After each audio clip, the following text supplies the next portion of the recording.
All right, guys, this is Growfold coming to you with a new video. And today we're doing something different because I am actually in downtown Dallas, right off of Lemon Avenue, looking at the Lowe's over here. I've never been to this location, but as you can see, the garden center looks pretty cool. I love the Christmas tree that is greeting all of the guests that come in here. So I like that.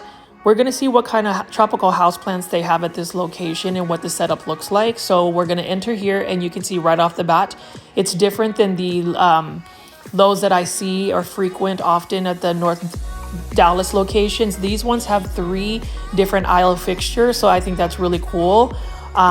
They unfortunately right off the bat have some plants that are just not looking quite healthy.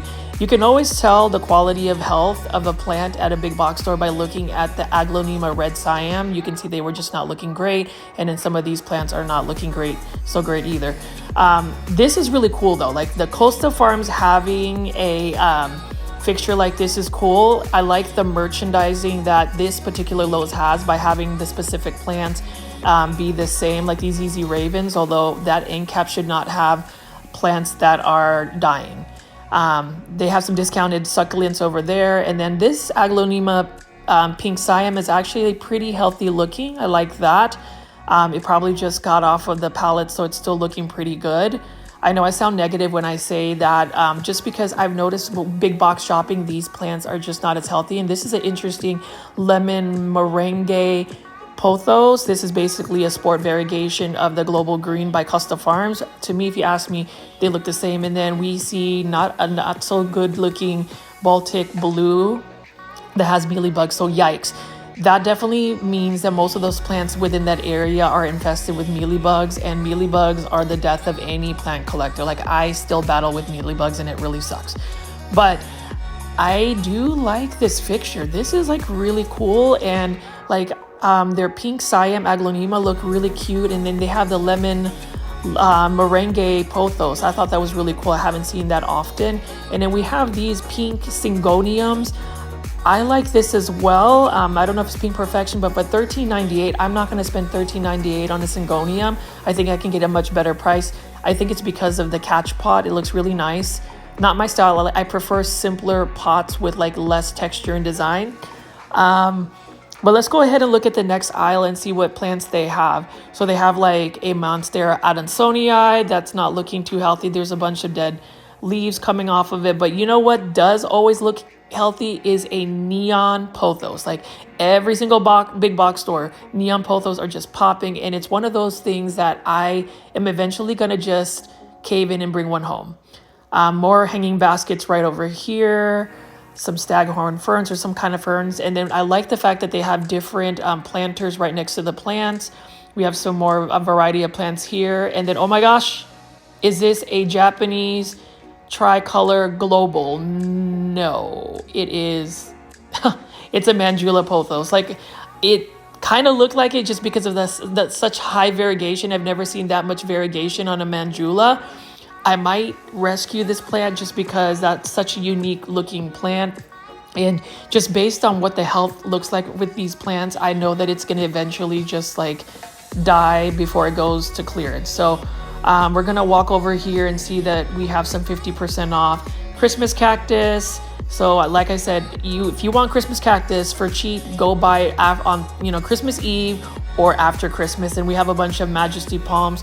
I always see a bunch of Majesty palms, but I haven't seen a lot of like plant collectors actually have that featured, at least on their channels. I do like the openness of the plant section right here.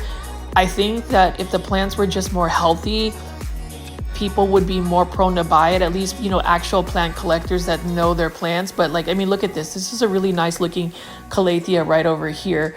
That's the thing with big box stores.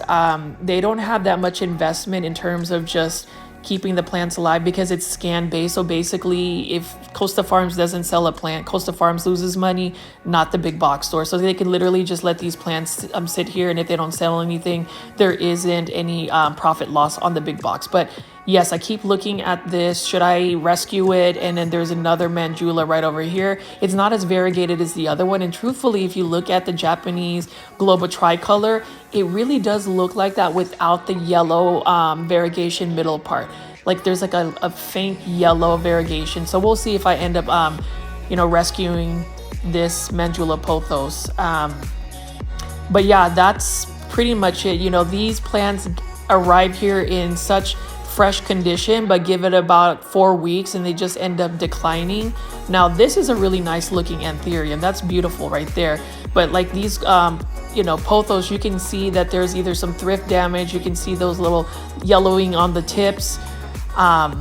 I think that's the thing with big box stores is the pest. Like, look at this Aglaonema. It's already losing its bottom leaves, so it's starting to look leggy, but that was a beautiful plant that took a while to grow. I mean, plants don't just magically appear and grow this big. It does take time, and that's the reason why I have been talking about this. I hope I don't sound as negative. It's just the truth that as much as we love plants, plants as a hobby create trash, and it's not something that we should really be in support of. I'll do a video of like how many dead plants I run into at big box stores. And I thought this was a really cool little pop-up right here of Dak Prescott. I mean, you know that you're in Dallas when Dak Prescott is at Lowe's. I thought that was interesting. But yeah, we'll see if I actually picked up some plant. And I did. I couldn't help but take this wannabe Japanese global tricolor, aka Mandula Pothos, home. I'm gonna take this home, make sure that I put some systemic granules to kill any pests for the future, and then spray it down with a lot of like insecticidal soap, and then use Weed the Wild Protect just to give it a little bit of protection. And when I took it home, I did all of that, and you can see that it is in a nice IKEA planter. So we're gonna see the growth. I hope you guys like this video, and thank you for watching. I'll post another one soon. Bye.